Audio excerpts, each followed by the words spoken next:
Hot off the mix. Thank you so much for that intro, Candy and Jay. Hello, everyone. It's so good to be back. I love hosting Black Voices in Gaming, and I'm always honored to be here. It's incredible to see where BVIG started and how its growth is positively affecting the game community and the industry. My name is Destinee, and you may know me as one of the hosts from Burnout Brighter, as well as bonus level over at Level 1 Gaming. But before I go any further, I'm going to pass the mic over to my homie, my amazing co-host, and let her introduce herself. Thanks so much, Destinee. I'm excited. So happy to be back as well and to host with you. My name is REDinFamy, your master geektress, a veteran journalist that has covered things from gaming, esports, geek culture. I'm also the founder and creator of Geek Game Type Media, and also a really cool web series, Hidden Code, which actually shed light on Black, Hispanic, and Native game developers from all around the world, plus hosts on Afropunk's Culture Code. So I'm really excited today because it is going to be an honor to talk to these incredible developers that is a part of Black Voices and Gaming community that we're going to see actually from all around the world. So everyone, thank you so much for tuning in today to learn more about these incredible developers. And another note is follow us so you can keep up to date with what we're doing. And we have our Twitter page, which is BVI Gaming. Also check out our YouTube and Instagram, which is Black Voices and Gaming. So Destinee, let us know more about Black Voices and Gaming. It is my pleasure. Black Voices in Gaming was created in June of 2020 during the protests and demonstrations that united us worldwide. It's a nonprofit organization that helps accelerate the growth of professional game developers. Our mission is to facilitate a place where game studio entrepreneurs can access funding, publishers, press, and mentors to help them succeed. Now, I know we have some sponsors that we want to thank. Red, go ahead and throw that in there. And definitely, because without them, we wouldn't have this. So give a huge shout out to our partners for today's showcase, which includes Raw Fury. They actually help us get this started and assisted with funding throughout the series for the year. PlayStation, Intel Game Dev Boost, ID at Xbox, Razer, and Kickstarter. Plus, let's also give a shout out to our broadcasting partners, which is Twitch Gaming, Steam, IGN, and GameSpot. So last but not least, we also have a Steam event page. This is where you'll get to learn more about the developers after the show and during the show. Check out their games. There's some demos there. Buy them. And also you could wish list as well, so you could get updates on the games in case they're not out yet. And also make sure y'all want to donate to our Black Voices in Gaming on Tiltify. So you can search us if you want to support further. You can do so on there. So let's jump into our first guest, our first developer, Sucker for Love by Joseph, aka Akabaka. Stay tuned for the trailer.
Oh my God, I love that trailer. I literally feel like I'm about to sit down and binge an entire anime. Red, what did you think? Entire anime. I thought it was incredible. Like the theme song alone just sent me there, like nostalgic wise. So I can't wait for us to chat with the creator Joseph, aka Akabaka, for Sucker Woo! for Love. What's How are up, you doing? Joseph? Hey guys, so yeah, like they said, I'm Akabaka. Joseph Hunter. I'm the lead developer for Sucker for Love and Chromatos. I also do the programming and art, and I've been a game developer for about 4 or 5 years now. Oh my gosh. When you say you do the art and the programming and you've only been doing it for about 4 or 5 years, I'm just blown away because your game looks, I know this sounds weird when people say it looks so professional, but like literally for somebody who just started not too long ago, it looks like something that would come out of like a AAA studio for a dating simulator. And I absolutely love it. One of my questions was, what made you decide to do a dating simulator as this game? Right, so that's a really good question, and that's for Sucker for Love was originally just a submission to DreadXP's DreadX collection, which is like a game jam. Only they chose who entered, and we were paid up front for it. And the theme for that game jam was love crafting, so it had to have love mechanics, crafting mechanics, and love crafting horror. I didn't have a whole lot of crafting experience. Like I could have spent the entire 10-day runtime just making the logic for a crafting system, and so I decided, well, making items and then using them is kind of like crafting. So what kinds of games have both items that you create and use and love mechanics? And dating sims do. And so the only missing piece of the puzzle at that point was Lovecraftian horror. And so to put it all together, it's a dating sim about Lovecraftian horrors. Oh my gosh. Well, the game is incredible. It's doing insanely well. If you guys don't know, it's already up on Steam, so go get it. You just released a new DLC, and we're going to take a look at some of the gameplay. Red is going to handle that like she's the pro at this. So, Red, let's get started. And if we have any questions, we have Joseph here to help us out as we go through it. So, Yes. Joseph, can you tell us a little bit about the design, the art style? Because I know it's very influenced by anime, but tell us like why you picked the characters you picked, how like I guess what I'm saying is like what really influenced you in the way that you picked your Mm-hmm. characters, like Lynetta and then like some of the other ones. Yeah, so ultimately, Sucker for Love was a love letter to three things. It was Lovecraftian horror, dating sims, and anime. And so all of the characters and design choices that show up usually are some sort of callback to one of those three. Like the art style itself is very similar to Urusei Yatsura and Golden Boy to like 90s anime. And then the main character himself, personality-wise, is very similar to Kintaro from Golden Boy. So when it comes to design choices, usually something here is kind of directly influenced by something that I really loved watching in the 90s or so. That's incredible. It's nice to see that you can take things that you really like felt inspired you and you've put them all into this Mm, game and they just work seamlessly. Like I've never seen a dating game like this before. And some of the things that I really noticed was how you have to set up the room and set up places right. in order to conduct some of these spells. So Red is going through that right now. Yeah. She just pulled up the book. Can you talk a little bit about the gaming mechanics and how you go about like Yeah. furthering your gameplay? Yeah. So you touched on it, but all of the design choices, including the mechanics in the book, are all kind of here so that anime, Lovecraftian horror, and dating sims, which is three genres kind of known for being kind of difficult to get into, being a little bit obtuse. Trying to make this as fun and accessible a romp through all three of those at once. And so this ritual system ideally is, in the words of Toby Fox, designed to be a game that your older sister could play. Like Mm. yeah, it's and that's kind of the angle I took with every element being the depths of Lovecraftian horror, where the anime references is that your older sister would essentially be able to walk away and be like, "Oh, I understand what Cthulhu is, and sort of the basics of cosmic horror now." So, um, basically accessibility was the big uh, target. And fun fact that did work, especially for the original demo, we had like the achievement statistics on each of the games, and 80% of people that bought the DreadX Collection 2 completed Sucker for Love compared to the 40% average. Oh, wow. That's incredible. And I think accessibility is really, really important when you're playing a game. Mm-hmm. What I just wanted to point out, one of the things I absolutely love, like one of the mechanics I love, is when you use the mouth to read out the spells.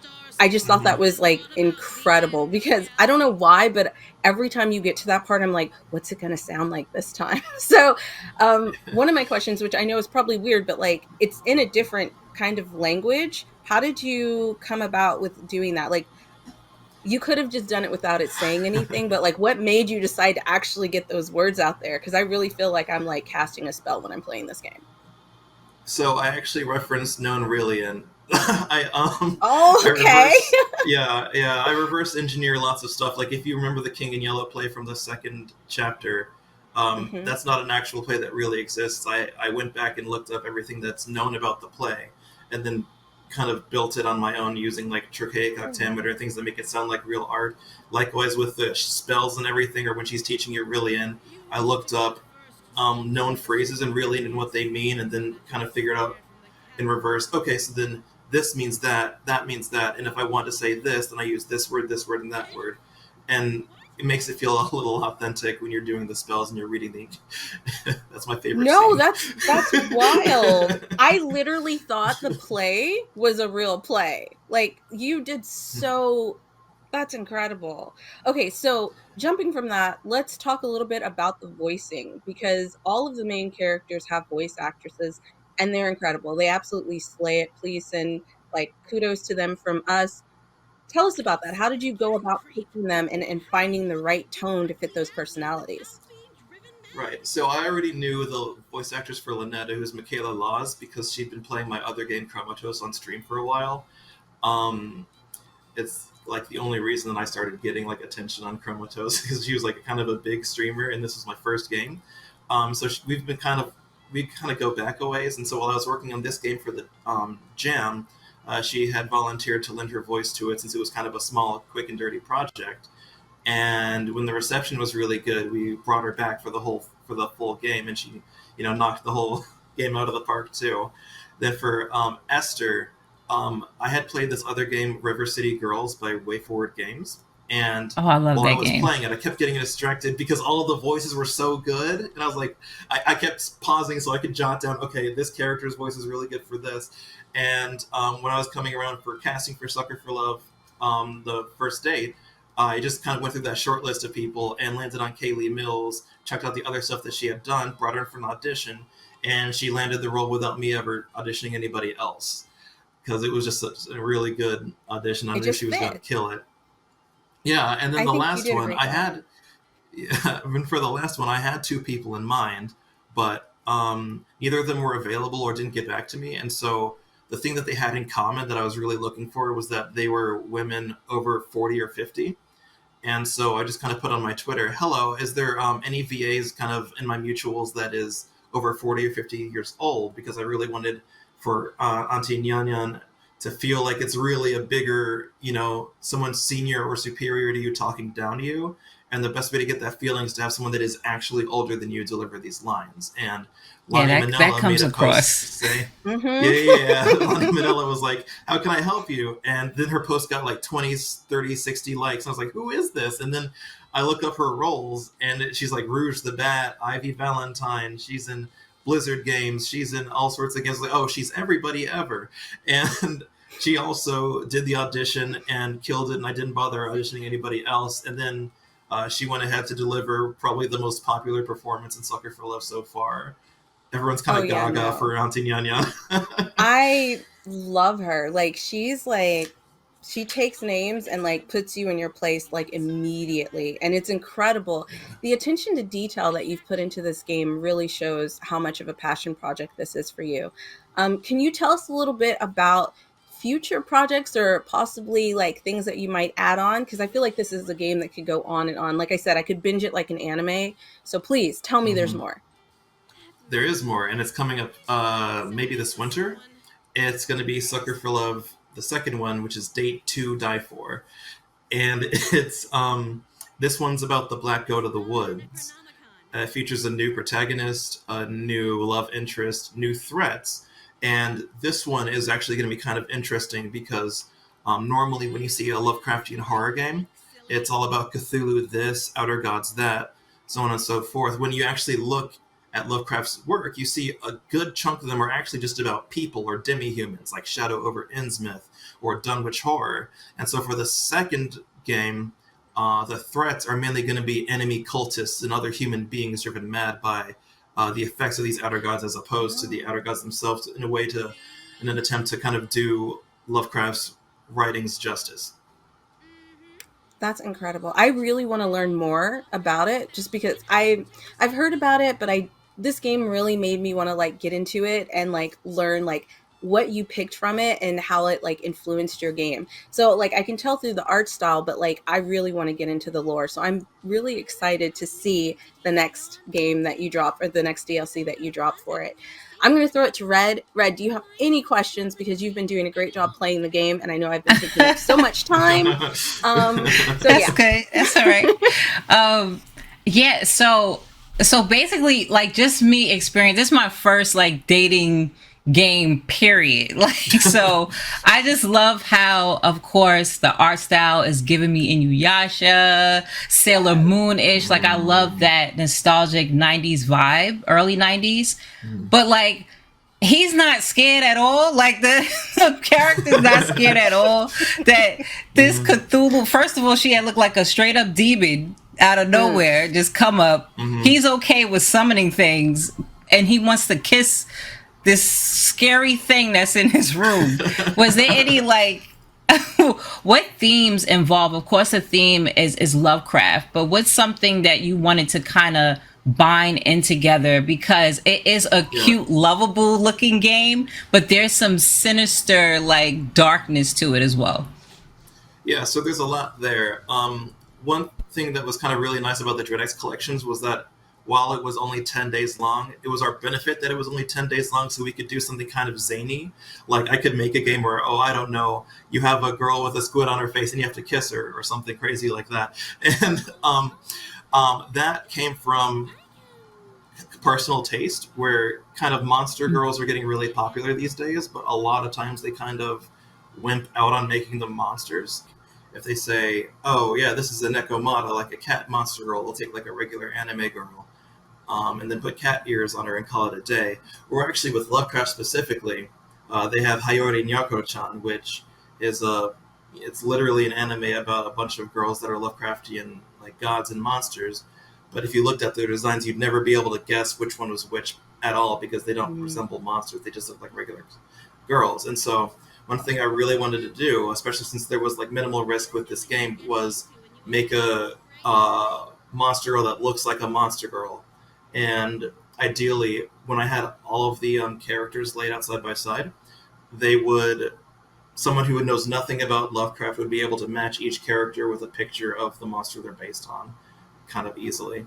And then the other design choice that you had touched on, Red, was the main character is not like terrified of Lynetta, and he just wants to kiss. So that, while also like funny, was deliberate, because it's a mainstay of Lovecraftian horror for the main character to be obsessed with something to the point of insanity. So in his case, he's obsessed with getting a smooch, no matter how scary the situation or what's at stake. And so while really funny, it's also lore accurate. Got it. That's great. Like, the way you were able to make the monsters look lovable and cute and still keep like that whole vibe going was really, really good. Because I don't know how I would have made a squid face look adorable, and Lynetta is super adorable. Like, I have no problem with him kissing her, because I'm like, that makes sense. She's attractive. Yeah. You know?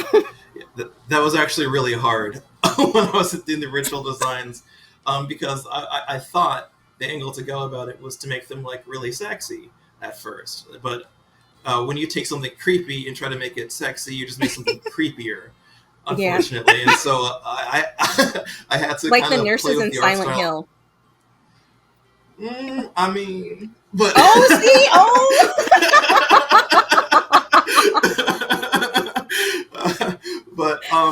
Silent Hill is a good example. It'd be really easy to take like Pyramid Head and then make him like chibi and cutesy and like, I don't know, holding a pumpkin, and now it's like super cute, like really easily. And so I started trying to twist things to a really, like pinkish, very cute, very adorable, big eye sort of cutesy anime in order to make I love these it. Eldritch horrors attractive. Yeah. You did a great job. It looks amazing. So the last question I wanted to ask you to just touch on really quickly is, I know you have a lot of like Japanese influence, anime influence, and they're really not known to put a lot of minorities in their games or movies.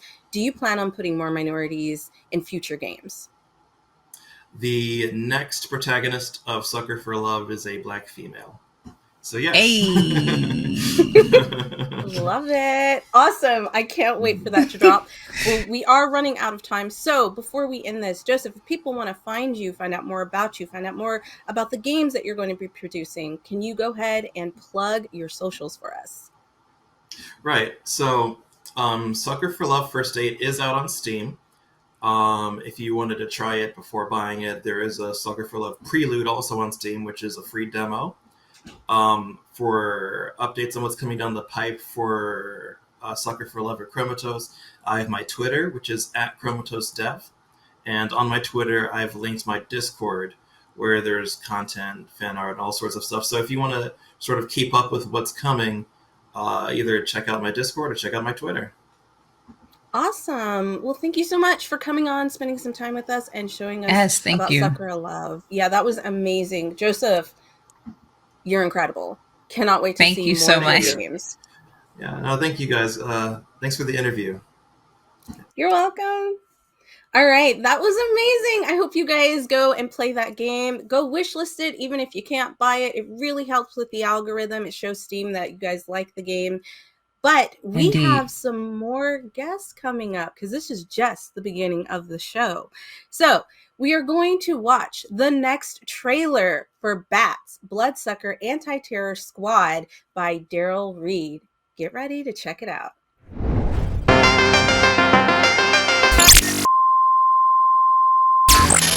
Greetings, fools! It is I, Scorpion Supreme, leader of Steam. Today, I unveil my latest plan for global domination. Brace yourselves for Bats, the game. I have captured the entire Bats team and locked them up in my desert fortress. Do you think you can save them out of the vein? Yeah, right. I'd like to see you try. There's deadly traps, ruthless enemies, and most importantly, me. What? That's not supposed to happen. Guards, execute the game developers immediately. Where was I? Oh yes. I command you to buy Bats the game, or I will have your feet removed and make you walk on stumps, and everyone will laugh at you. This is Scorpion Supreme, signing off. Here's Steve. Someone bring the assaulter. Oh my God. Listen, I wish I had a bowl of cereal right now, because I feel like that I'm sitting in front of my old television and it's cartoon time. Like, definitely Saturday morning cartoon vibe all over that. Incredible. Love the whole meta thing where he's like, buy the game now, and if you don't, I'm gonna cut off your feet. He broke the fourth wall too, saying execute the game developers. Execute the game developers. That's great. Which is a great segue, because we have the game developer on in just a few seconds. I'm going to be introducing Daryl Reed. Daryl, thank you so much for coming on and being with us. I'm glad you're here. Thank you. Because I was afraid you might not make it, since he wanted to execute you. So good showing up. So Daryl, can you tell us a little bit about yourself? What got you into the gaming realm? What inspired you to make Bats specifically? Because it's incredible. I love it. Wow, Bats specifically, this was actually a game for hire. So it was made, the idea was came up by a group called One Eyed Robot.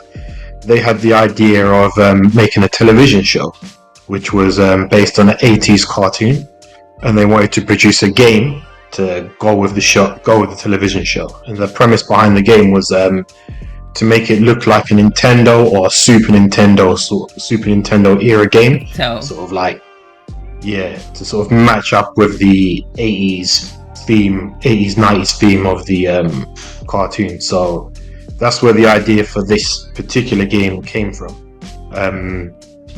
About myself, how I got into game development is through Flash games.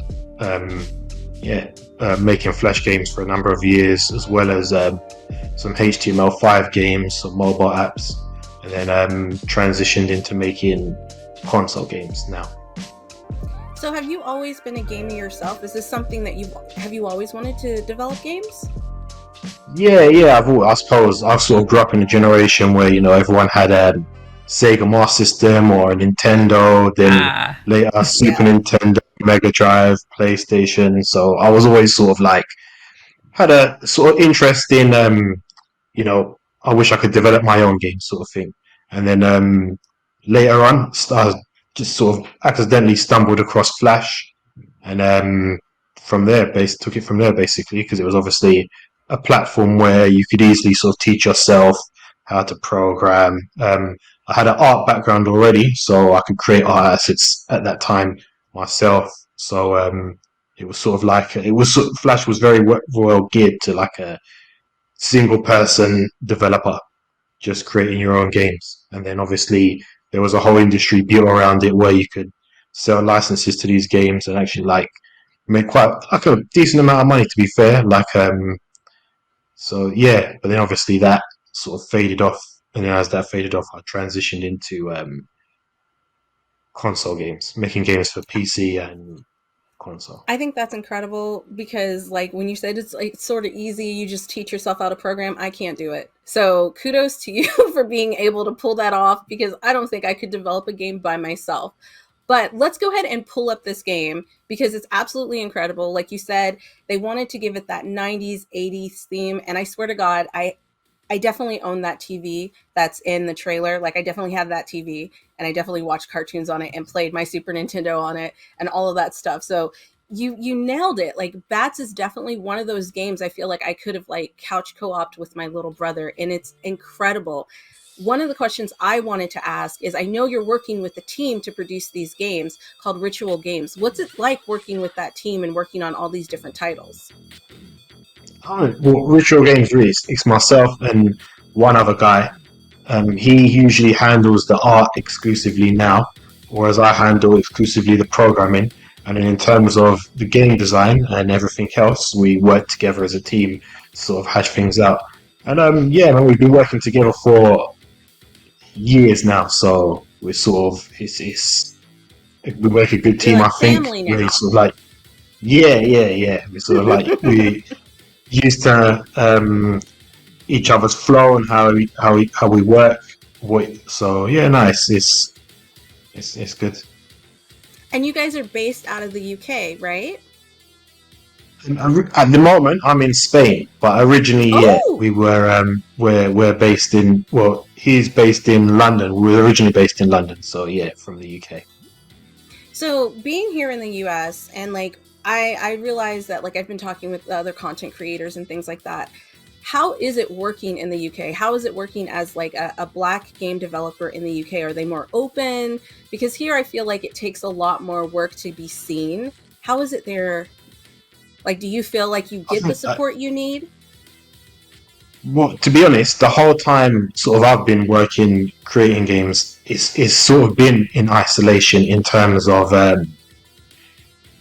as a solo developer or working in small teams of one or two people.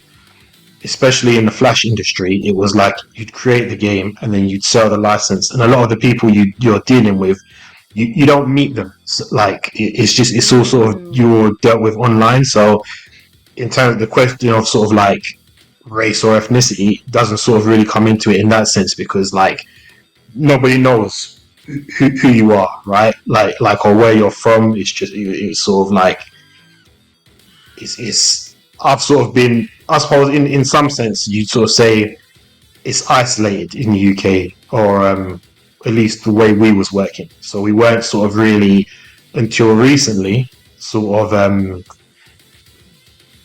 in like a sort of like meeting up with people in the game development scene, or sort of had the opportunity to sort of like network is what I'm looking to say. Yeah. So sort of like we were sort of like a lot more isolated and just one or two man teams working together and that's it. And then like when we did deal with people, it was it's like exclusively online. Got it. So how does it feel being a part of the Black Voices in Game community? Because coming from someone who usually worked by themselves or just worked with another team member, now you're on the showcase, you're talking to other people are seeing your game. How does it feel to be a part of this? To be honest, yeah, no, it's been great, especially like shout out to Justin. It's like it's a great help to get the insight and ideas of other people with experience, other experienced game developers, and just other people's ideas in general. Sort of like also as well opening up sort of access to like funding and other opportunities that you definitely wouldn't get if you just sort of like isolated and by yourself creating games. So it has been like a great experience. I love that you bring that up because that is something that's so important, and what they're trying to do as a nonprofit is give game developers a way to succeed and create these games and give them opportunities that otherwise they probably wouldn't have had. So I love that you brought that up. But now that we have the game running, which is incredible, I love like a good, like, I'm not saying this is a button smasher, but that's probably how I would play it, is just going through and like totally annihilating everything. Tell me a little bit more about the mechanics as you're playing the game. Well, as Red is playing the game, because she's the pro here. So we wanted to sort of design it. Obviously, it was a throwback to old school Nintendo and Super Nintendo games. So on one hand, obviously, we wanted to keep everything sort of basic. We didn't want things to be too many buttons and too many different mechanics. But like at the same time, we wanted to keep things fast-paced, so like, as you see, it's like a relatively fast-paced game, like that sort of pushes the player to keep going forward and keep moving. We wanted to add like a comedy element to it as well, to sort of like that's the whole vibe of the 80s show that it's supposed to be based on, sort of like crazy, cartoonish, outlandish enemies doing like you see, they'll run into their own traps and get killed by their own traps and stuff like that. A lot of slapstick humor. Yeah, also I love it.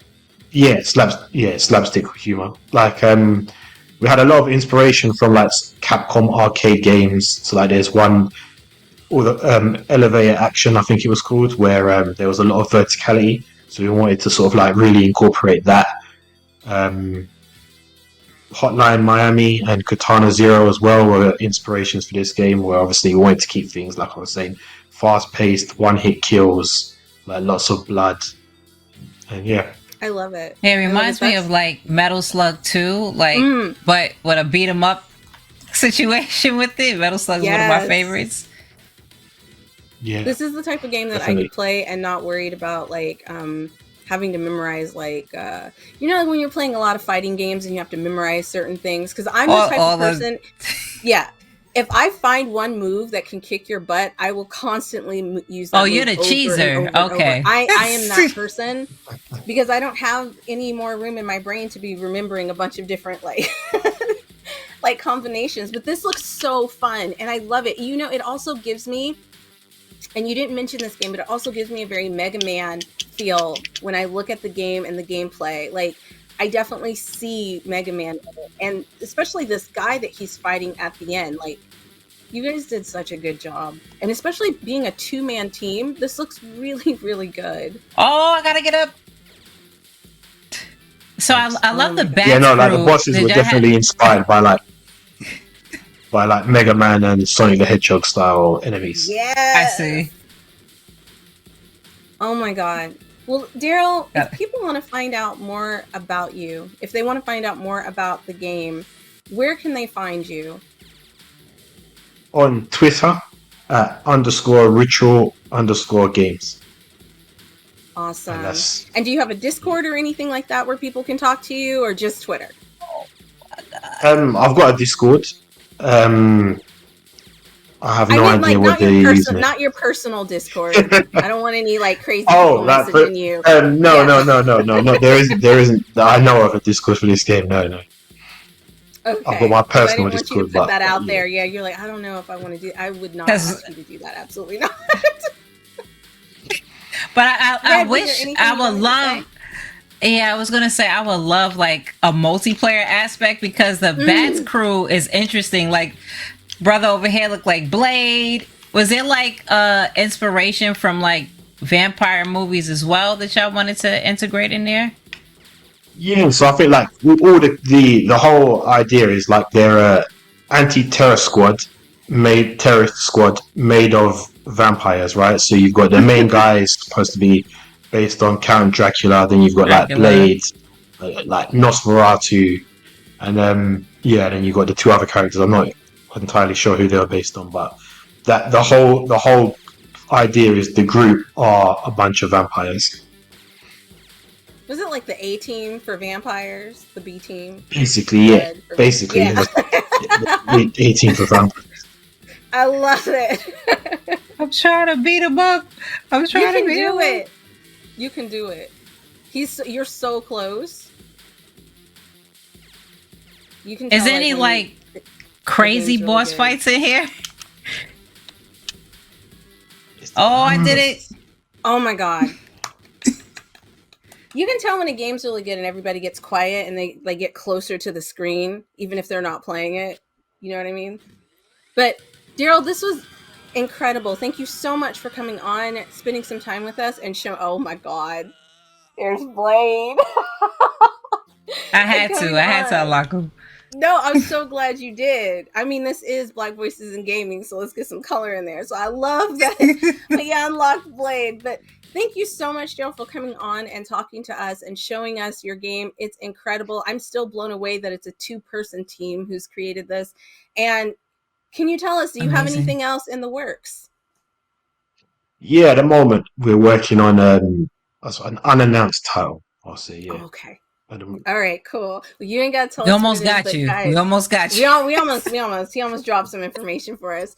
But everybody, thank you so much. Daryl, thank you so much for coming on. Remember, go follow him on Twitter. Go get the game on Steam if you can't afford it. Like it, wishlist it. It always helps developers. Steam is always looking at that algorithm. Red, was there anything else you wanted to say before we move on? Oh, thank you so much for creating an awesome game. I will be streaming this, especially since it is like a Spooktember theme going on. So I definitely am going to stream this. I love it and can't wait to see your future projects. Thanks, Daryl. Nice speaking with you guys. See you later. All right, guys. That was Bats, and that was incredible. Like, it was so much fun. Red, you handled it. You gotta play it. You gotta play it. I'm gonna play it. I'm gonna play it. When you stream it, they even have like a speed run. I'm gonna do a speed run. When I beat the game, I'm gonna try. I never did a speed run in my life, but I think this game will be it for content. You got it. But we're not done yet. Did you guys think we were done? We're not, because we have a ton more to show. And I'm gonna throw it to Red because I think she's really excited about our next guest who's coming up. Oh, indeed. So if you're a samurai person like I am, you love history, and you know about one of the first Black samurais, then you are going to be in for a treat, as we have Yasuke, a lost descendant by the Will Gosara. So stay tuned and let's check it out. AOT Beats, you killed this one, no cap. Let's go. Ale. Let's go. Ale. Let's go. Hallelujah.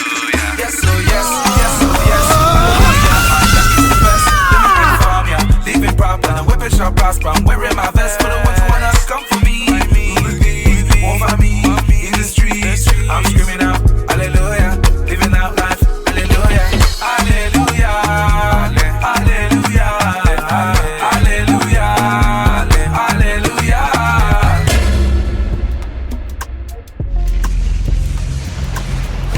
Oda, it seems you really are determined to die, aren't you, Yasuke? Only if it means taking you down with me. I'm afraid that's not going to happen. I've been waiting. For the very moment We'd meet again. I was lost, but now I'm found. Let's get once I was lost. Let's get found.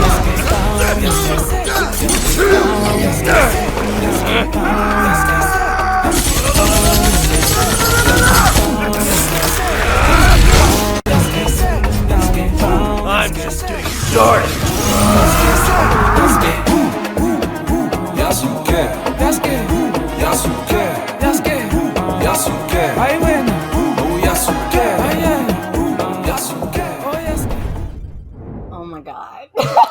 Hey, Yasuke, Yasuke, Oh my hey, god. Yasuke, They started it with you killed it and he killed it. Like this is the most incredible. Oh my god. Okay, I'm sorry. I'm just so hyped. Can we run it again? No, I'm sorry. Let's just jump right into the interview. I'm gonna let that was all do her thing. Yes, we have the incredible Will Guasara of Dalliance. Am I saying Dalliance Studios right here with us?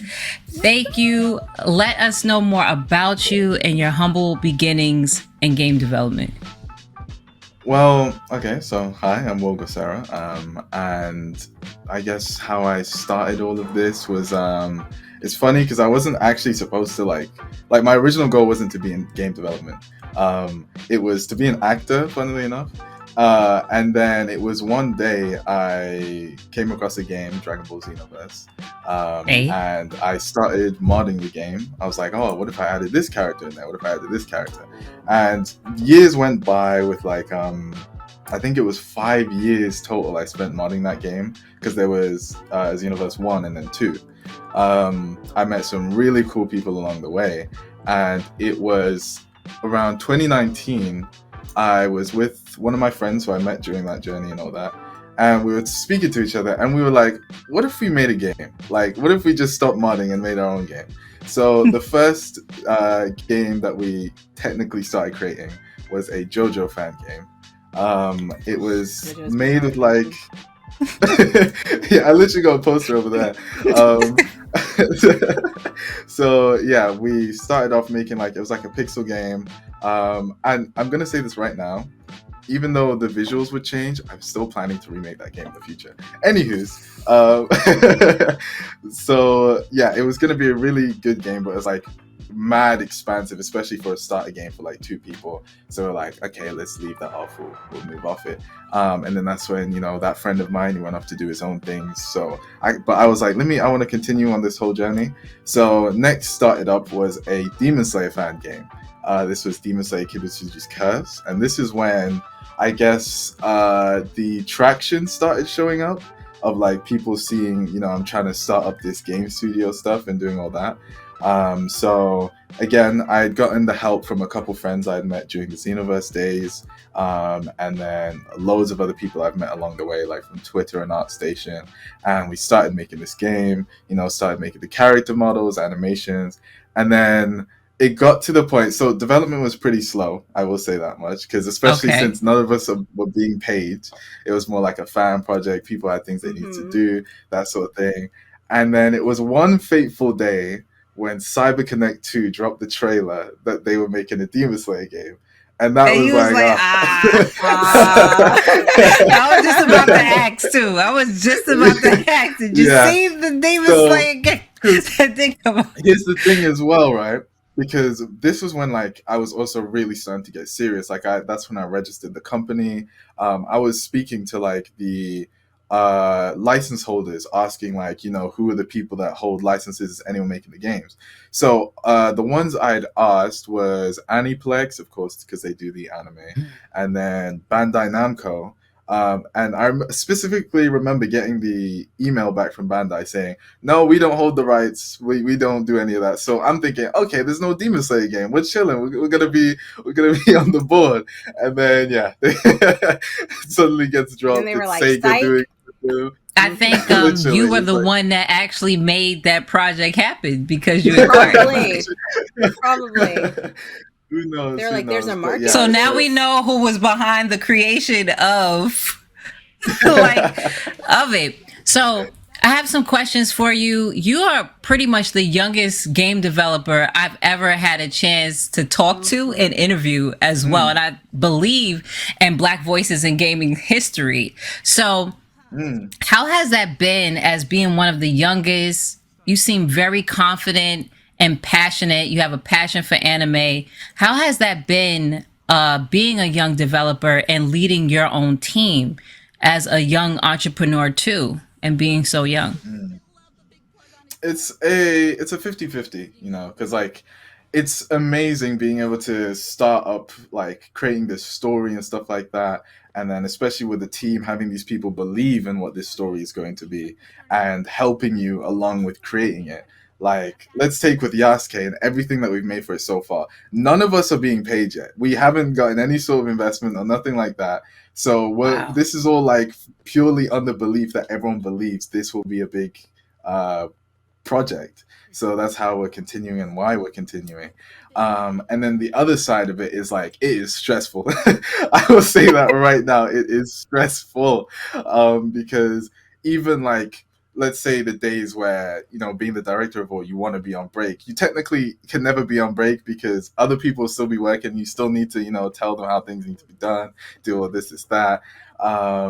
And then, yeah, I don't know. It's just, it's a 50-50 side of things. And I feel like, especially with the age side of it, like I've had Yeah. thoughts before where it's like, oh, I wish I could be the sort of people that's like, going out, doing parties all the time, that sort of thing. But I'm kind of more indoors doing this sort of game development. And as great as, or as like great as it would be to do that party stuff, it's on the same case that I know this is going to really help me for the future and like set it all Exactly. out. And There's having always that time thought to in mind party. all the time. Exactly. Word. There's There's always always time to time to party. party. And There's when always you time have to like sleep. some like developer game money, you could really party. You know what I'm saying? So Exactly. like, Your own party. Your own party. Invite who you want to invite. Exactly. For sure. So like, okay, we was hype off of the trailer alone. The visuals were crazy. I am one for, of course, learning more about our history and our like history as an African diaspora all around the world. Like, we're in every spot of the world as Black people. Yasuke, learning about Yasuke, and you are, of course, in touch with anime, so of course Japanese culture. How did you pick up learning about Yasuke and flipping it to Yasuke's against Nobunaga? Like, how did you want to do that flip? Because we've seen other iterations, and of course there was an anime on Yasuke, but you actually flipped it that, okay, he's your rival instead of Yasuke being the actual right-hand man to Nobunaga, which historically that's how it was. So can you talk us through that? So essentially, how it all first started was when Mappa dropped the Yasuke anime on Netflix, and that is when I first learnt about the character or like the real historical figure. And then I started doing my research, reading more into it, because I was like, I really like this. That was also roughly the same time I was dropping the Demon Slayer game, because then we were moving straight on to this. So first, the game was actually going to be a game straight up about that historical figure, like old times, all that sort of stuff. And we had developed it for like a month or two. This was, when I say like this was very early, like it was just me and my friend who did the character concept designs and stuff. So yeah, we were designing it and doing all that, preparing it. And then one day I was like, as cool as this is, I'm all for like future neon, that sort of stuff. So what if we took it to the future? What if we just like changed it? And that's when the term a lost descendant comes in, because this is supposed to be the descendant of that Yasuke. Got it. And same with the like Oda that. that you see, it's the descendant of Oda Descendant Nobunaga. of. That's fire. So, and obviously I can't spoil things that go on within the story that's planned, but there will be all sorts of things that derive why they're rivals. You probably saw the silhouette in the trailer of them knowing each other when they were kids, all that sort of stuff.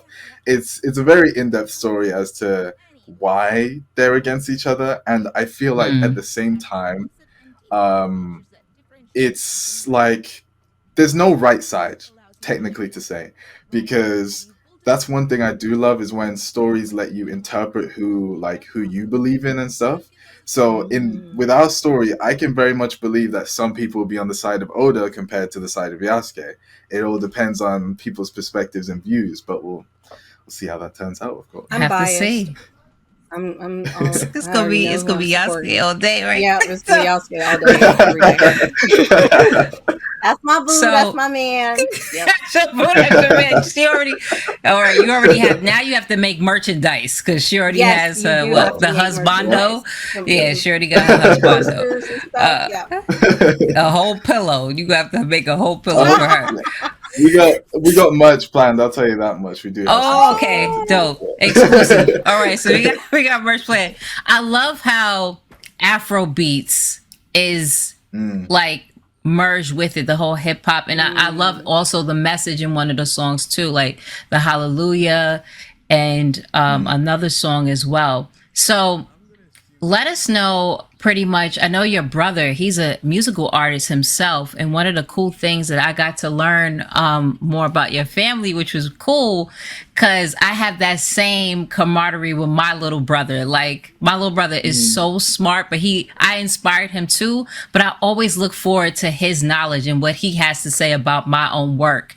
And I love how y'all have that together. He said, like, you're the one he goes to first. How was it being so young to actually have that at home, and then when you have to go work around people that's older than you, do you think you get that same respect, or are you prepared for it? Well, yeah, I guess like having worked with, because I've always worked with older people or like been around older people, like even going back to when I was younger, like in my early teens, like 12, stuff like that. Just after school clubs and things, I would always usually be with the older kids compared to the younger ones. So that sort of stuff is why, that's derived. But in terms of like how it's all gone down with my brother and all that, essentially, like, yeah, we kind of have this inside thing that I'm his advisor when it comes to music and all that sort of stuff. Like, I am the first person he comes to. He'll take my opinion and what I think of it, if something needs to be changed, that sort of thing. And so funnily enough, he did Afrobeats every now and again, but he didn't prioritize it at first, right? And then I remember it was like maybe sometime last year or the year before, he was saying to me like, oh, I feel like Afrobeats is what people really enjoy out of my music. And I was like, yeah, you should go and do it more, that sort of stuff. And then obviously came the creation of Yasuke, and we were like, what if we put that on the game and see how it goes? That's fire. I've never seen a That's game fire. with Afro beats except for like a sports game. But I'm talking about a real game like this, whether it's sci-fi, fantasy, especially seeing us as Black people in these different type of genres of things that's fiction wise, to have Afro beats in it, like I was doing my little dances here and there, hearing it. So your brother is a part of the soundtrack. Yeah, so we have our music producer who makes the beats, and then my brother does the vocal stuff and obviously mixes it all together, that sort of thing. And yeah, that's how it goes around. It's like, it's funny how life works in the case that, so the song that played in the intro, Hallelujah, that wasn't originally a song made for Yasuke. That was just a song that he said, like, it came to him one day, he wants to make it, that sort of thing. And when I went to his house and he was like, oh, I got a new song to show you, let me play this. And then we're listening to the lyrics and we're like, how does this actually fit in with Yasuke? Because he's starting to talk about how, he's from the bottom, he's coming up to the top. Even some of the lyrics like, yeah, is the best, like things like that. It has that double meaning. So yeah, that's how we then just started creating more stuff and putting on more for the soundtrack. And even with Afrobeats, what our plan is, because our cast is actually like mad diverse. For example, Mia, the character who's speaking in the background, she is Latin American. And music-wise, we add like tangents and little pieces from different cultures into the Afrobeats. So her theme would have things that correlate to that, and so on and so forth. So yeah, things like that. Oda's theme has Japanese instruments playing in the background, but it still mixes in with the Afro beats. And we have Oh, I love loads more that. people. I'm talking, we have people like from Egypt, we have Europeans. It goes in. It goes in. I love Yeah. that attention to I detail. love it. It's absolutely incredible. And I know you touched a bit about being an actor earlier, but like you're actually voicing the main character. So was that always something you wanted to do? You're like, I'm gonna put myself in my game, or was that something that like just came to you? It just kind of like happened one day because it was more specifically so on our YouTube channels we have the first dev report and the first announcement trailer. So during the dev report that was transitioning to the new Yasuke model, so the whole time I was creating that new Yasuke model, I was like adding bits of myself into his character design. Things like the gold rings in his hair. That is because whenever I have my twists, I usually have gold rings in my hair. The eyebrow slit, all that sort of stuff. So I was like, what if I just like voice him as well? Because it may as well It be. works. Because even speaking, he's just like an 18-year-old black male. Obviously, I'm 19 now, but that sort of thing. So I just thought, yeah, may as well. And it worked. I mean, like you wanted to act. Voice acting is like the next best thing, and it's your own creation. Exactly. So why not put yourself in it? One of the questions I wanted to ask you before we like wrap everything up, because this has been amazing, and I cannot wait to actually play this game. But how do you feel about being here on Black Voices in Gaming, like actually contributing to our culture? Because like that's something that's so important, and something that me and Red really, really love being a part of, is being here and being introduced to you and other developers. How do you feel that Black Voices is helping you reach your goals with your game? Oh, it's amazing. It's actually such a good opportunity. Like, it's funny how it happened in the case that Justin messaging out to me, just being like, because we were showing him gameplay clips, obviously, for the side stuff, but then he was like, oh, what if you joined a part of our stuff? And what if like you joined the mix in Black Voices in Gaming, and that's where you drop your trailer? And honestly, I'm so glad that he did, because being on this, like this opportunity, this is the reason we were able to push ourselves so far. And even with that trailer we showed, we're still not happy with it because we didn't have enough time to flesh out as much as we wanted to. There was so many scenes we had to cut, or we couldn't polish as much as we wanted to. And it's more I don't know so what just, else you wanted to add, Yeah, because I it was like, perfect. that was fire. That was perfect. Yeah, Save like, it for the game. Save it for the game. Save it for the game. Yeah, that's what, like, people, I guess they'll see the little hints of what we can do. But when I tell you, like, when we have as much time as we need and having the resources we have, we are going to blow people's minds away, because the things we have planned and the visuals we want to pull off, because our team is like a lot of artists. So obviously Nice. we want to pull off that visual look. More specifically, you know, we have a lot of our references are things like Arcane, Into the Spider-Verse, things like that. And using those, have you seen Intergalactic?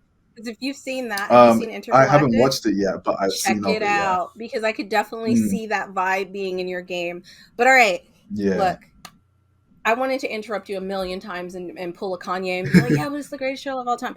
But listen, that literally, I just seeing that trailer, I am so hyped. Like, I don't think I've seen a trailer that's gotten me that excited and that I felt like, yo, this is for us, by us, for us. This is incredible. Yes. And you've done such an amazing job.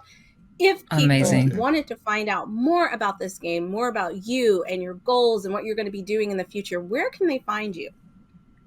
Oh, well, as it was on the end of the trailer, you have our social media, Studio Dalliance, or my own Twitter, which is Dalliance RNG. We have our YouTube channel, Dalliance Studios, and then there's also the Discord server, which is where you'll like talk to us a bit more close. We're usually there posting updates and just chilling around. We used to do like game nights and all that sort of stuff, but then obviously during the time we started to crack down on development, we couldn't do it as much, but we're going to start bringing it back, community things, all that sort of stuff. So yeah, that's pretty much where you can find us. Awesome. I'm super excited. Can you like give me just a little sneak peek of like when do you think you might have like a demo for people to like play? That is a very good question. I know that's a hard question. I know that's a hard question. Throw out a year. I just want something to look forward to, okay? Just let's say for a demo, either sometime at the end of this year or beginning of next year. Around that time frame. So you heard it here first. Get ready for exclusive. exclusive That'll be the content. first But demo. thank you so much for coming on. I cannot wait to check out the No demo. Guys, make sure that you check out this game. Make sure you go follow them. Give them all the support you need. Well, not you need, all the support that they need. And yeah, that was, oh my God, that was so good. That was so good. But we're not done. And we have some amazing things coming up next that I'm excited about. It's time to give a special shout out to some of the developers who are part of Black Voices in Gaming and the community. So we're going to show a couple of trailers that you guys may have seen or may not have seen. You may see them for the first time, but they're absolutely incredible. So guys, sit back, watch, and enjoy.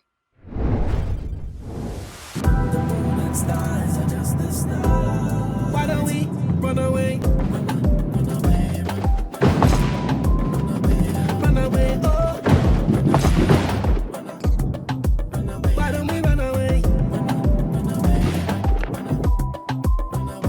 Run away, oh.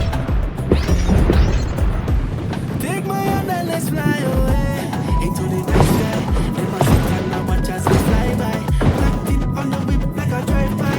Baby girl, you know we got the right vibe. Hey, I wanna disappear. I wanna know if you would follow me there. I wanna disappear. I wanna know if you would follow me there. Sometimes I wanna run away. I for take time on away. I lick a place that we can hide. I lick a space to ease my mind. Kind folks. A city where humankind and monster folks live in peace has been taken over by a cruel monster folk general and given birth to a new era of human oppression and violence. Can you and the Adventurers Guild defeat Darlock and the evil at the heart of the city?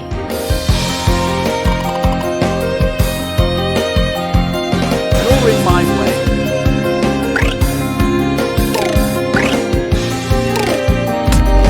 You're next.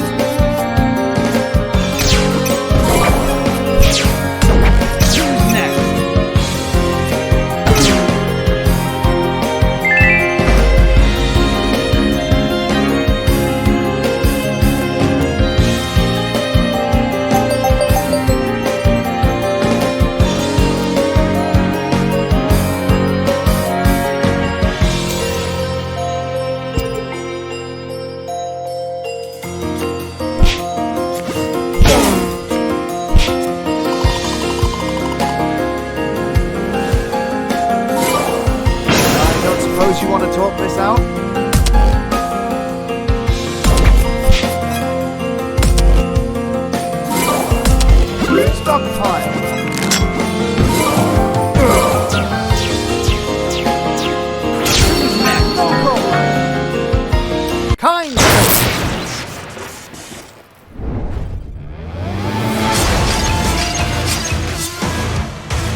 I remember how excited I felt the first time those trailers dropped, and how extremely proud I was to see all of these developers who are part of Black Voices in Gaming. Like, we have some more coming up, but Red, go ahead and introduce us. Tell us what else we have going on.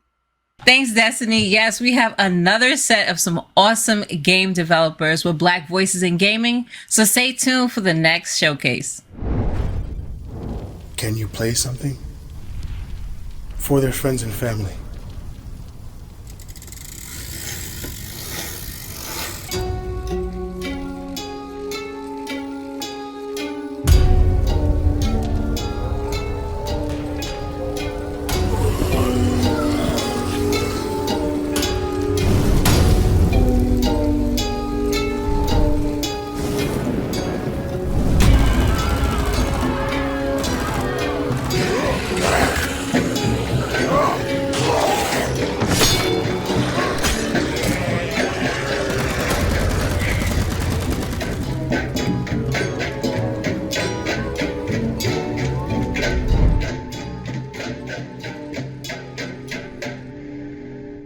Your distraction machine.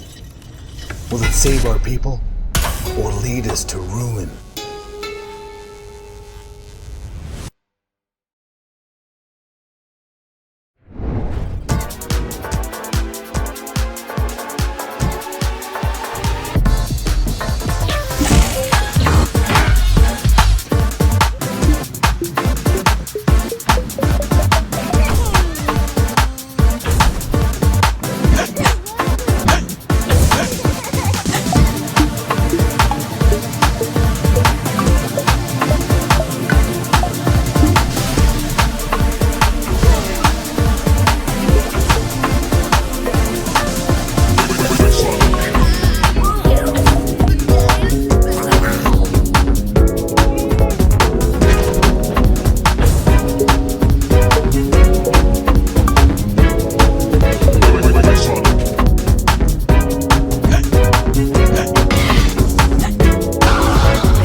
Oh my God, I loved it. Can I just say the first thing I noticed is not only the diversity and skin tones and representation, but also body representation. And that is something that you really don't see that often. And I was just like, yes, let's bring the cuddly girl with the big hugs through. Yes. But let's get right into it. Danny D, welcome to Black Voices in Gaming. It is a pleasure to have you on. Oh my gosh, it's a huge pleasure to be here. Thank you so much. It's a mad honor. It's amazing. I know you guys are busy, so to have developers take a little bit of time to come on and just like chit chat with us is always like an honor. But let's hear a little bit about you, how you got started in the game realm. Like, girl, give us all the deets. Oh Lord. Okay. I mean, for me, I've been playing games for a long time. I always gotta credit Mortal Kombat, and I always gotta preface but I gotta preface like for the parents out there, because I started that early. Like I was playing. Me too. Way My mom got me into Mortal Kombat. Yeah. Right. Maybe not something to replicate, but it definitely was something that I just got up to, and I was so into it. I got really into like I guess just competitive fighting games in general, but I also just like I really liked the story. Like I really got into the whole story of like the best of the best fighting in a tournament to save Earth. So I got really into like the competitive aspect, but also I was very into the world that they built with Mortal Kombat. So I don't know, that's followed me. I got an MK sister right here. Okay. Yeah, no, I got really into the girls too. Like those were my girls, like the Katana, Sonya, and Lena. Oh yeah, I mean Sonya OG, right? But then they introduced like Katana and Lena. I got really into them, and I got into Jade as well. My brown-skinned princess. Like I was just very, very excited. I was so into it. So yeah, that just kind of that fed me into playing more and more. I got into both like story-based games, but also I got into more competitive games. And then I finally was just like, you gotta do it. You gotta try it. So that's how I ended up here. Like I'm always so like, what's the word? I'm like inspired by people who play competitive games because I can't do it. Like I've said earlier, I didn't say I was good though. no, listen, I'm not good, so therefore I don't even want to play. At least you play. Like I can't. I think I'm gonna force you to play some competitive games. Oh my God, please not like Overwatch. I don't want to play it again. Anyway, but I'm just like terrible at competitive games. I get really mad and I'm just like, I'm done. But enough about me. This is not about me. This is about Danny D. Tell us more about the game Hi Hello Girls, because like just from the trailer, I'm really intrigued. Like I love the fact that it's an all-female cast. I'm just gonna say that again. I love the fact that it is an all-female cast because I don't know many games that do that. I don't know many games that like when they do have a female protagonist, she has to be sexy and like it's like, well, what about the homegirls out here? Because we're all out here, all shapes and sizes. So Red is gonna throw the game up. But yeah, can you tell us a little more about what inspired you to make this game? Yeah. Honestly, just so being in those sorts of spaces and being around, like women, also femmes, like, just kind of non-binary people as well.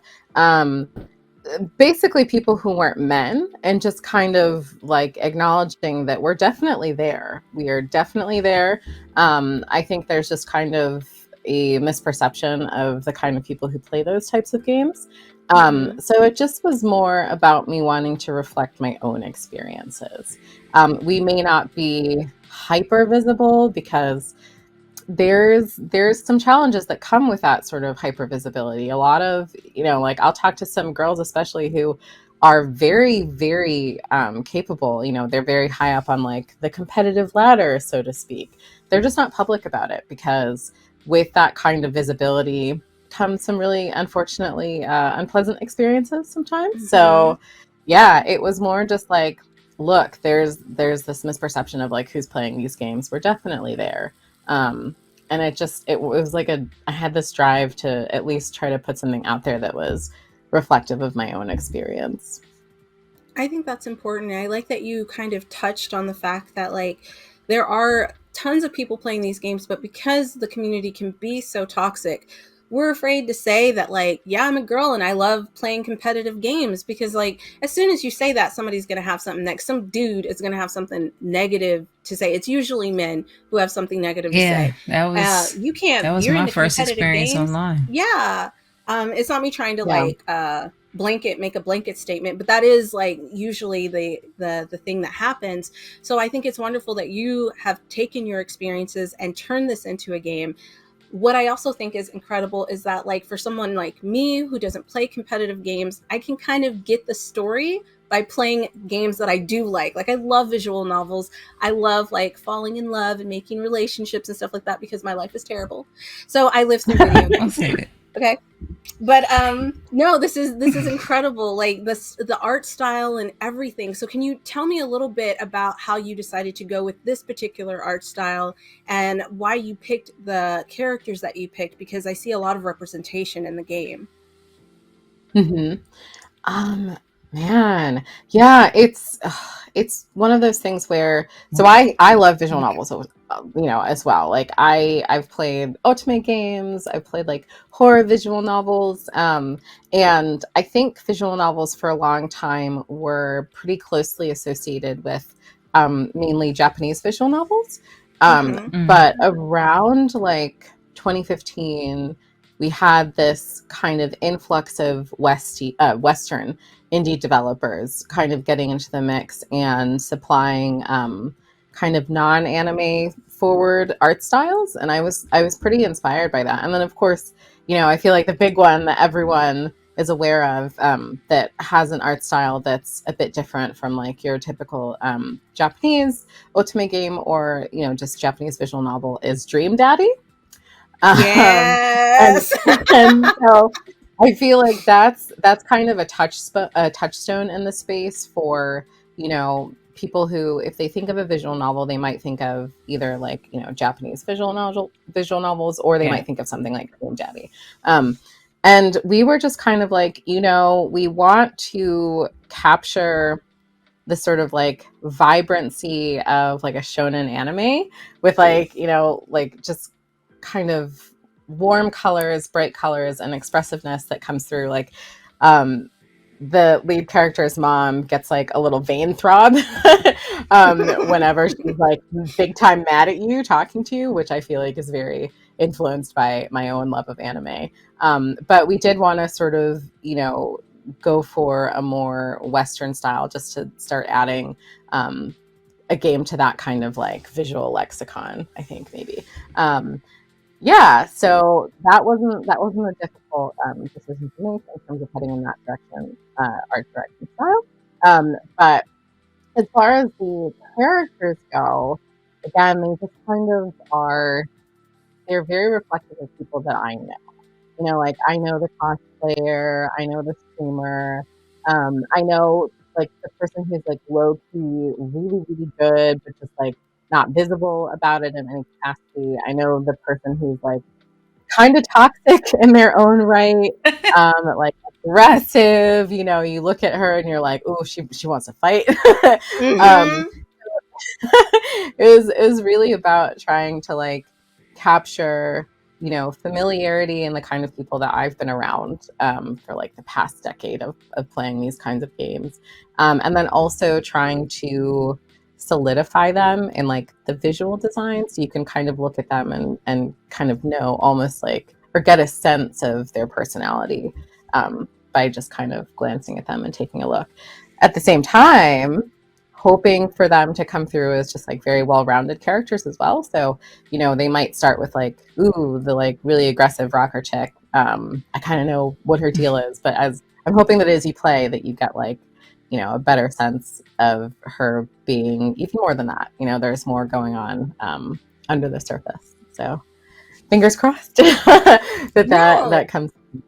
Yeah. I didn't mean to cut you off. I was just gonna say, like, I love that you're putting growth in your characters and making sure that their personalities are dynamic, because I feel with these types of games, that's really what pulls you in and wants it makes you want to keep playing, right? And then you end up picking your favorite character because like you can relate to them. So I think that's important that you've put so many different personality types in your game. So even if you're playing as the main character, you can relate to like, oh, that's the kind of character I am. I love that character. She's my favorite out of the lineup.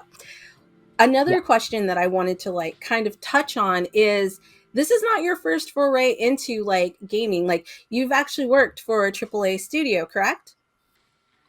I have not actually, but I Okay. have released just like my own little indie stuff prior. And in the past, I had like a little brief dalliance in games a while ago. That must have been what that was. All right. That's really dope though. So like you're not a newcomer to this. So it's great that like you started from Mortal Kombat to playing competitive games to actually creating your own game. Like this kind of seems like a love story to like your life and what you grew up with and what you really like about the gaming scene. And I think that's very, very special. And thank you for sharing that with us. Before we round up anything, I'm going to throw it to Red and let her ask you some questions about the gameplay. Yeah, definitely. So like I come from an esports background too. And one of my loves, which I think is like the heart of esports, period, is the fighting game community. So when you said Mortal Kombat, I was like, and just like you mentioned, women, a lot of women are not visible or don't want to show up because they think they're not good enough because they see a whole bunch of guys, or even online. Like my first experience online was crazy. It was racial and sexist and all kind of stuff, but some people don't have the thick skin. I just troll back and make them leave the lobbies. But, you know, some ladies don't have that. I troll back. I do it to this day. But what, like of course, did you pull from like that atmosphere and that culture? Have you ever been to any tournaments or even asked some of the ladies that's actually, because you say you do know people in the space, like anything that they went through and kind of wanted to put that in the game as well to give some texture to context or anything? Absolutely. I mean, first of all, yes, like the FGC. Ooh, I'm so glad you said that because typically there's esports and then there's the FGC where like people try to make a distinction between like, you know, competitive fighting games versus versus like, yeah, so I'm gonna reel it in because that's a whole rant. Versus like team-based, you know, games. And in the game that they're playing in High Elo Girls is one of those like 5-person team-based games. But I feel like those experiences as playing someone from like a marginalized gender are very universal across like every kind of competitive game that you're playing. So yeah, I mean, I've gone to Evo a couple times. I love it. I've gone to Combo Breaker in Chicago, which is like, you know, it's kind of like my local one. I like, you know, I've seen like Sonic Fox win tournaments, like live. Me too. Awesome. I've seen him when he was little, like a kid, little kid, and won against adults. Right. He just like, well, yeah, they just kind of came on the scene and were like whipping it. Well, I won't swear, but he's a genius. Yeah, no. And so there we go. So yeah, I love going to tournaments. You know, I did a little bit of like, there used to be this site called Major League Gaming online where you could join little you had the MLG years? Oh yeah, I did the MLG where like you might win like $50 or something off of, you know, like one of those queues and stuff. And I've been following, you know, competitors who, for like something like the FGC, you get sponsored. You know, you join teams and squads and, you know, sort of represent together. And then for like a team-based sort of, you know, esports community, you know, I watch, unfortunately, like all girls teams sort of come and then there's harassment and, you know, sometimes they've got to disband because it's a very challenging atmosphere to be in.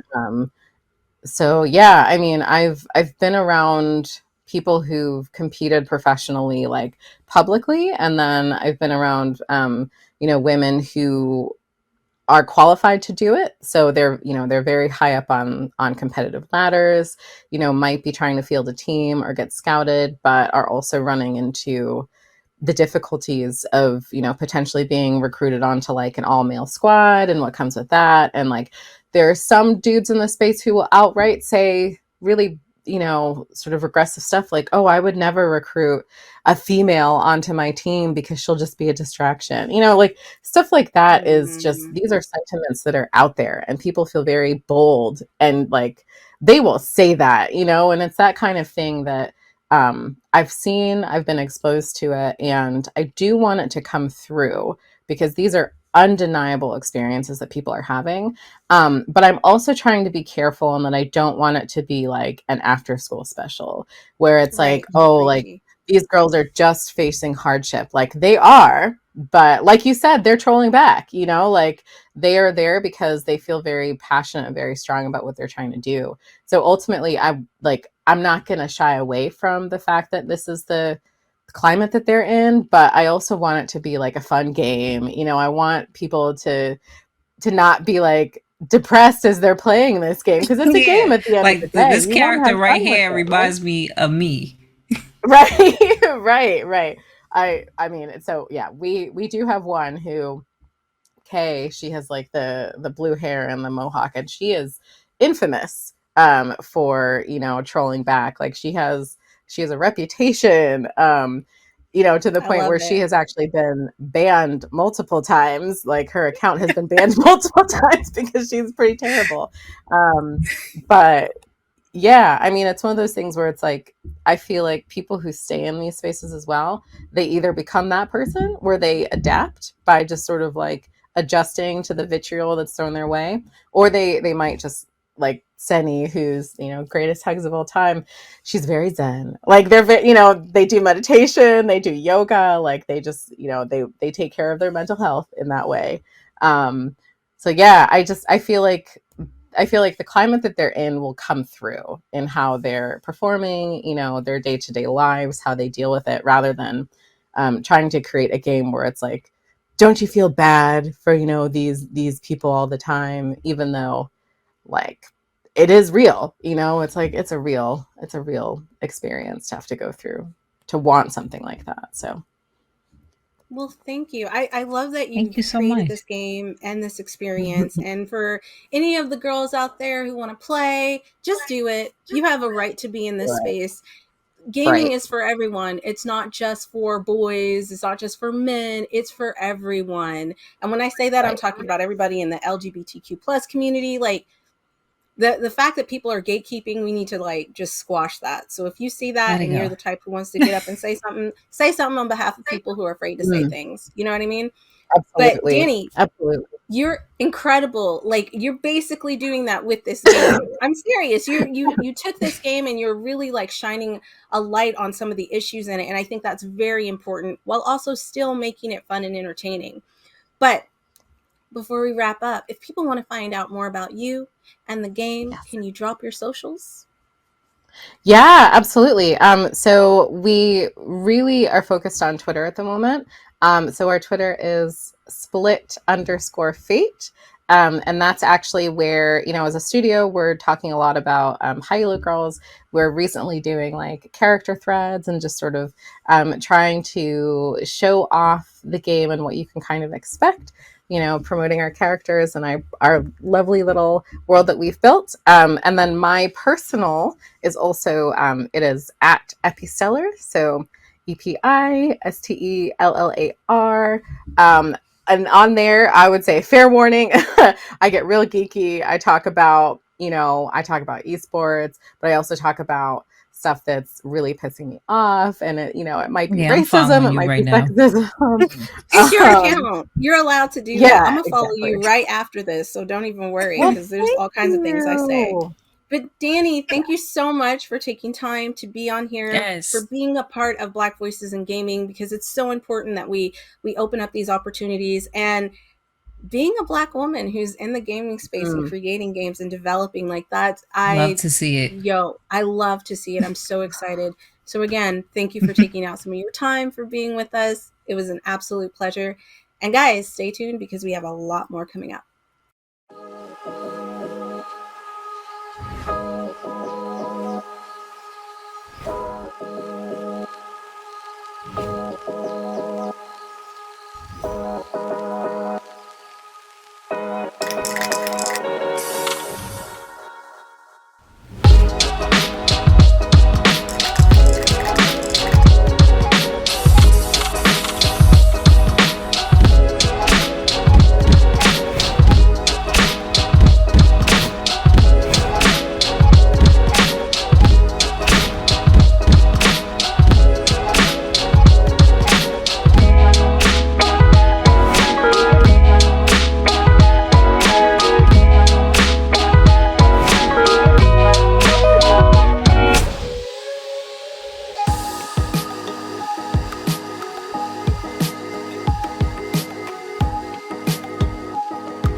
Yo, yo, yo.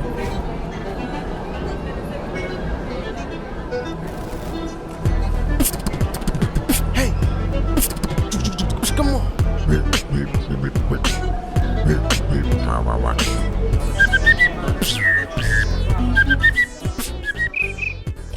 A gente queria que quando a pessoa abrisse o jogo, ela tivesse a sensação, eu já vi essa pessoa na rua.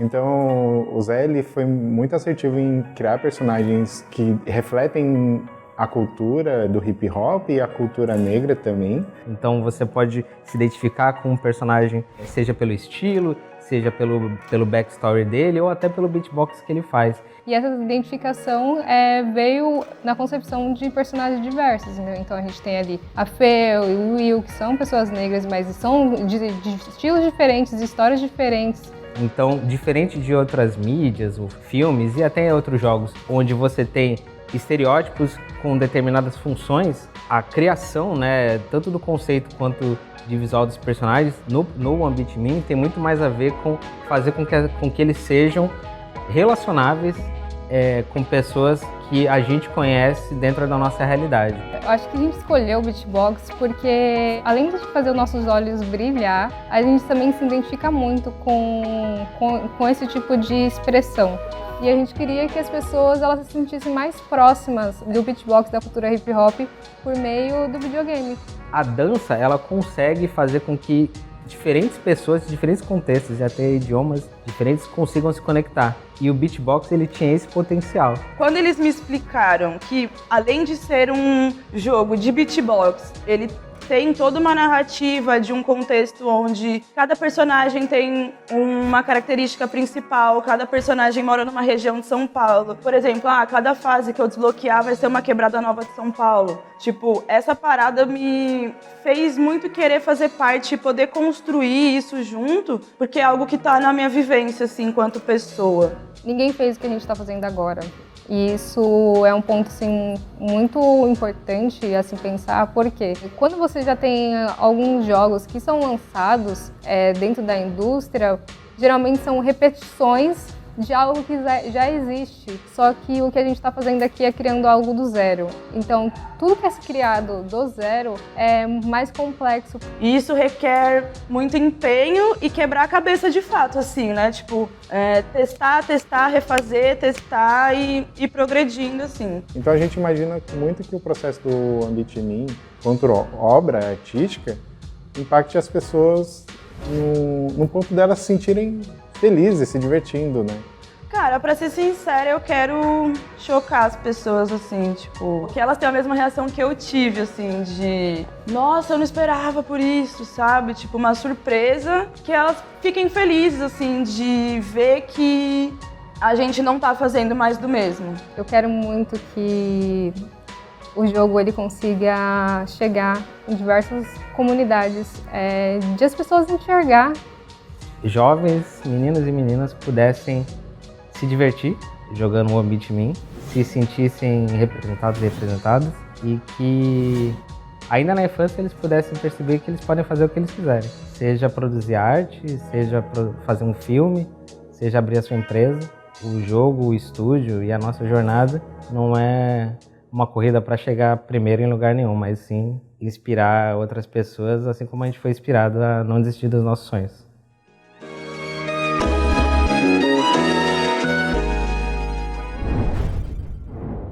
Oh my God. Wow. That was incredible. Like, I love the whole hip hop vibe. Like, it really brought it to life. Like, the game we're about to see and play, the documentary really brought it to life and let us actually know more about Sue the Real. But we're going to jump more into Sue the Real because we have the staff here. We have the team and the crew here. Welcome everyone. Thank you so much for joining us with Black Voices in Gaming. So we have Marco Silva, the beautiful Raquel Mota, and we also have Jose Wilson, aka Z. What's up, everyone? Thank you so much for coming on, spending some time with us, and sharing your game. I love the fact that you mentioned earlier that like you've been kind of following Black Voices in Gaming, and now you're here, which is incredible. So like, yo, excited to have you. But I'm gonna throw it over to Red because she has a lot of questions that she wants to get into. I have a lot of questions. I just want to say thank you so much for like showcasing Afro-Brazilian culture, actually representing us as well as far as the whole African diaspora across the world, but actually seeing it, you know, in Brazil.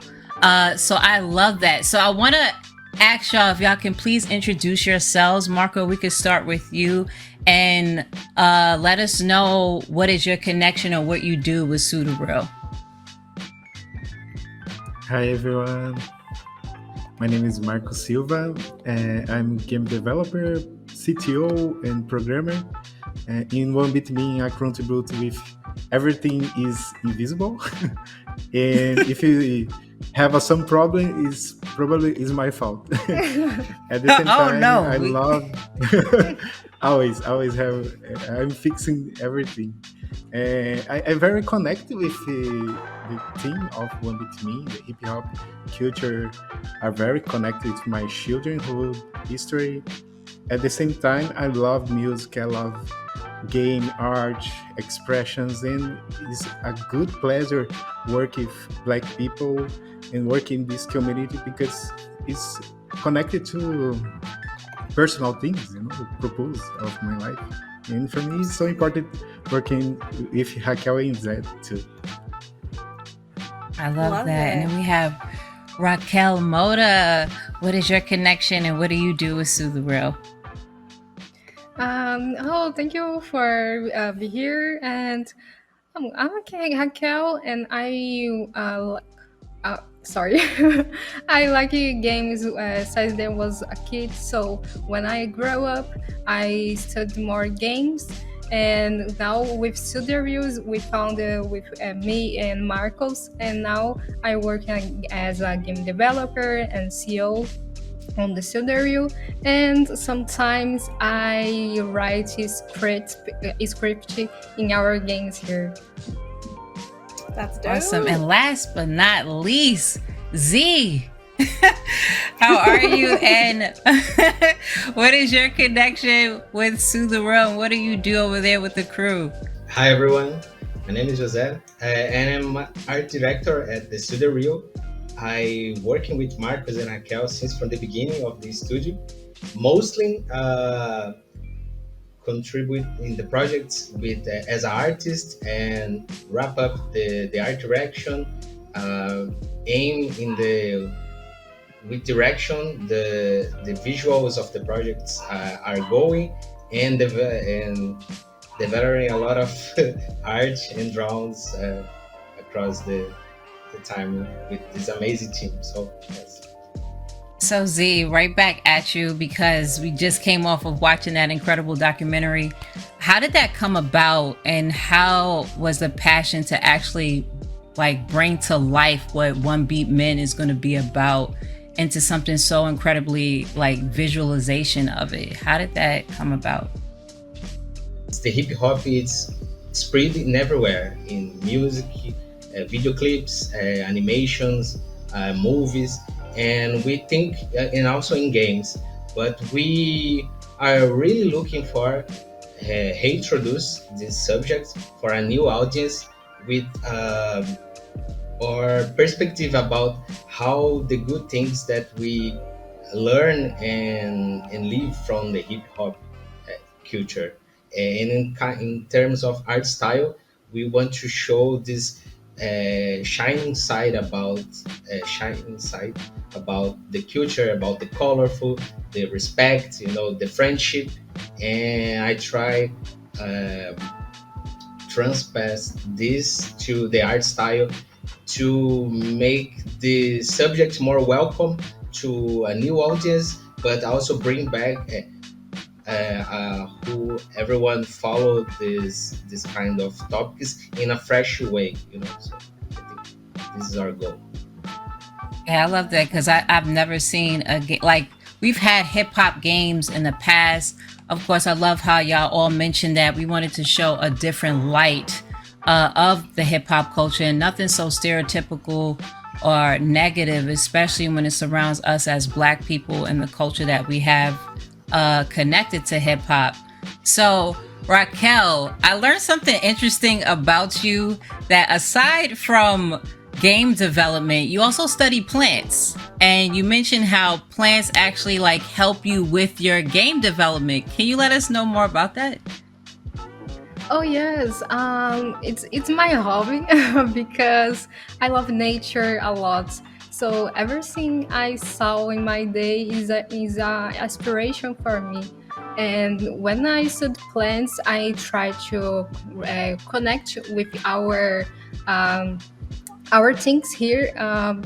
It's a part of me for a long time because I don't know why, but since I was kid, my parents show a lot for me how I can take care more with my space, the nature, and family.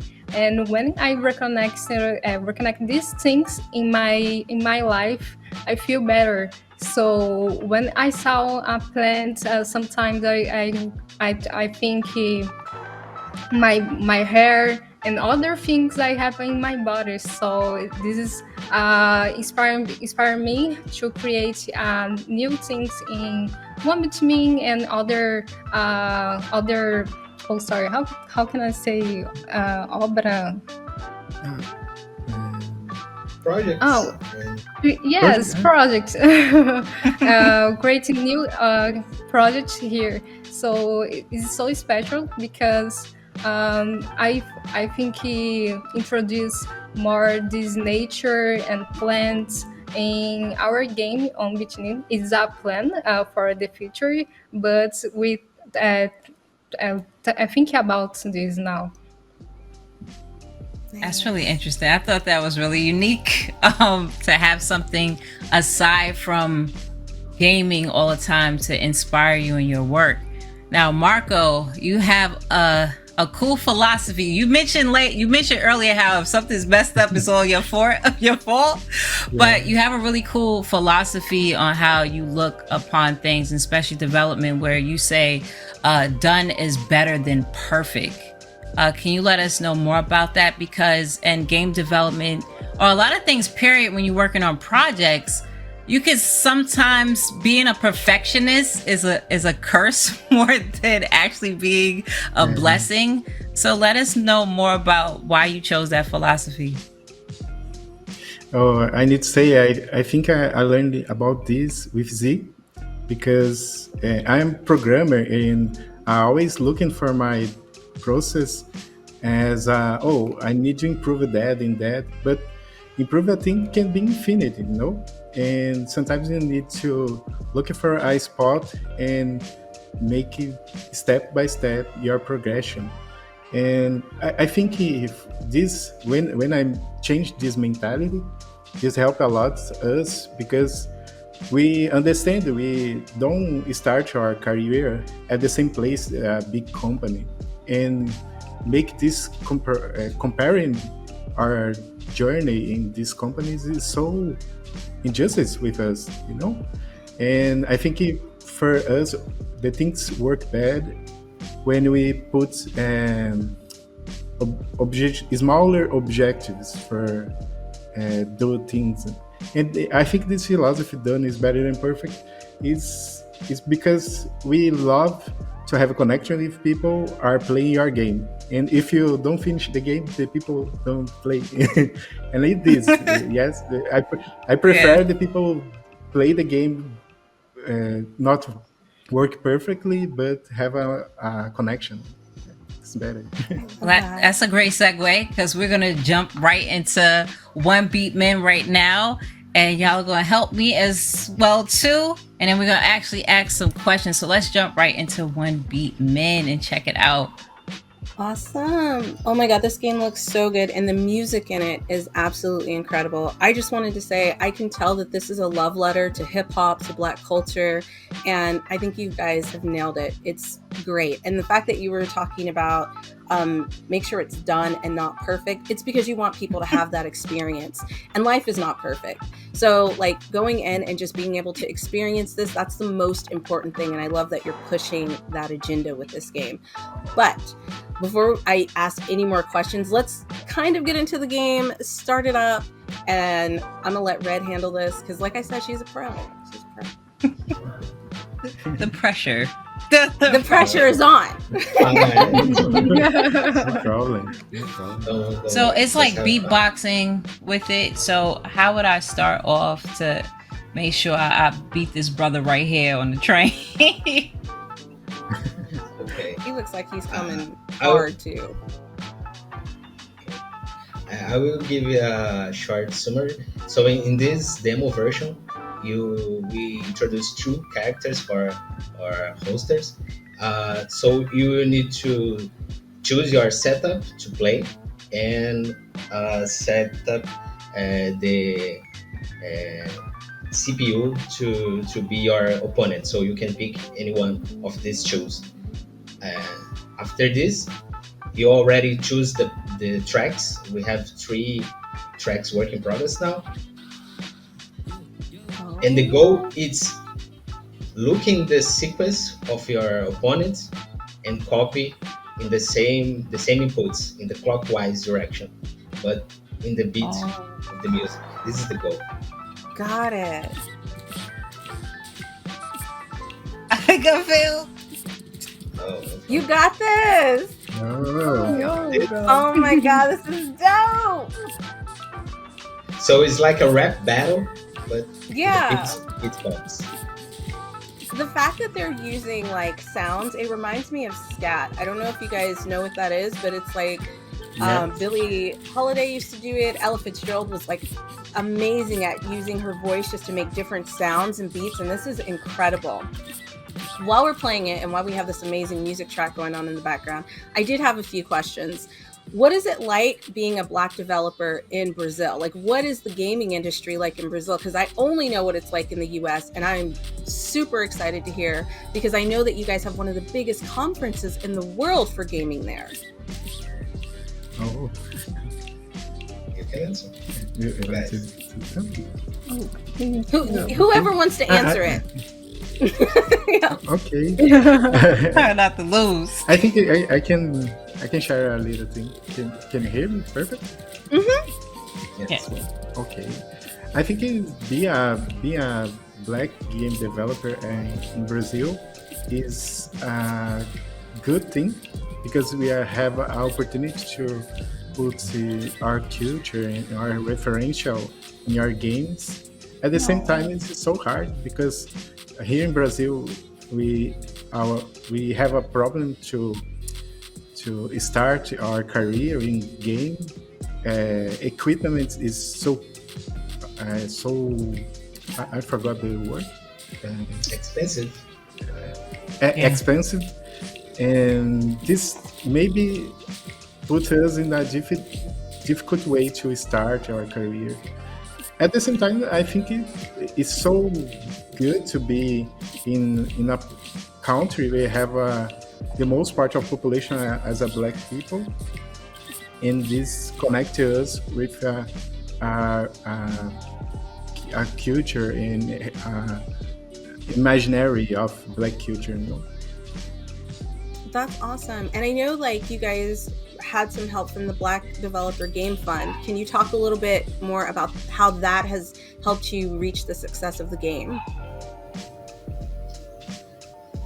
Okay. Anybody can answer. I'm sorry, I'm not like saying a name. I'm literally I'm just throwing it. Whoever has the answer, go for it. No problem. Okay. Oh, Zed is not here now. Raquel. Okay. I'm gonna pick Raquel. Okay. Raquel, go. Oh, it's so important in our trajectory because these funds make our dreams possible. We try to develop in one bitumen for 2018. Yes, and Science 2018. it's crazy because all the time we need to work in 2-3 jobs to make this working in our company, and it's not good. And because in a moment we need to focus on one thing, and the Black Development Fund made this possible. We can focus in one activity, and we do our best all the time to give our players more fun and give us a moment to breathe and say for us it's okay, we can do that in our way. So I don't know how to explain this, and I'm not I'm an emotional person when talk about this because it's important and in everything you saw in this demo, because our team working a lot all the time to try to try our best. And when we saw our community here, we saw a lot of people proud of us because we grow up a lot in this process, and it's not mentioned in a simple phrase, but it's so important. Oh, that's wonderful. And I'm really glad that you talked about like how you were able to like step away and really focus on this because of the Black Developer Fund, because that's really important, and that's what it's about. It's about opening up new doors and allowing you to really focus on what you're passionate about.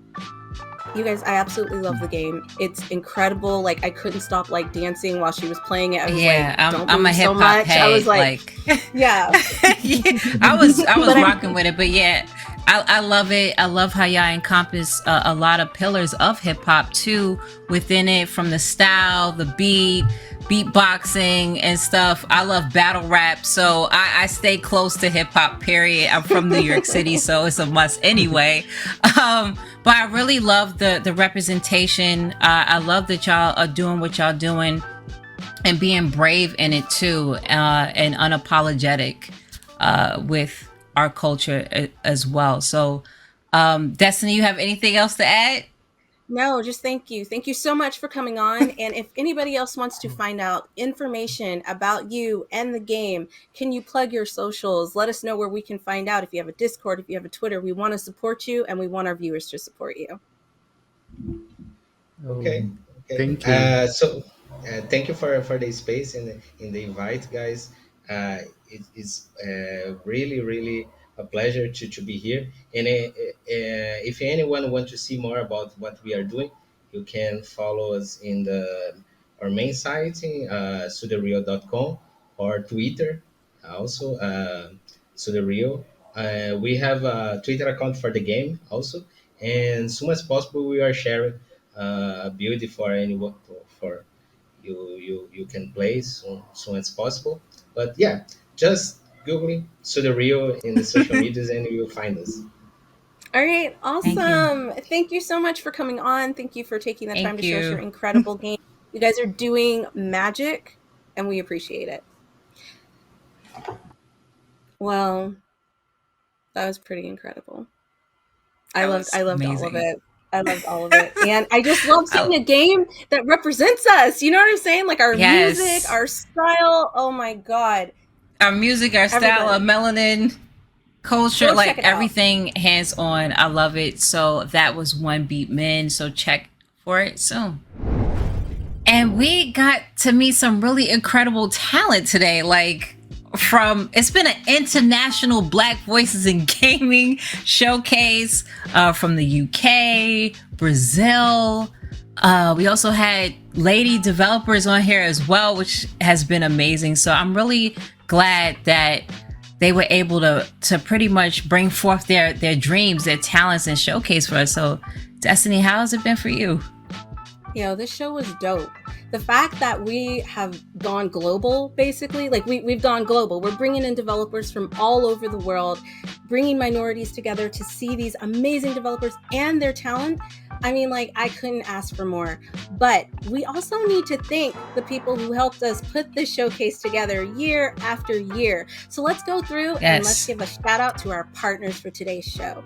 First up, we have Raw Fury, who has helped us from the start. Like, I'm saying, they've been team Black Voices in Gaming from the beginning. We have PlayStation. Everybody knows about PlayStation. We have Intel, Game Dev, Boost. We also have ID at Xbox.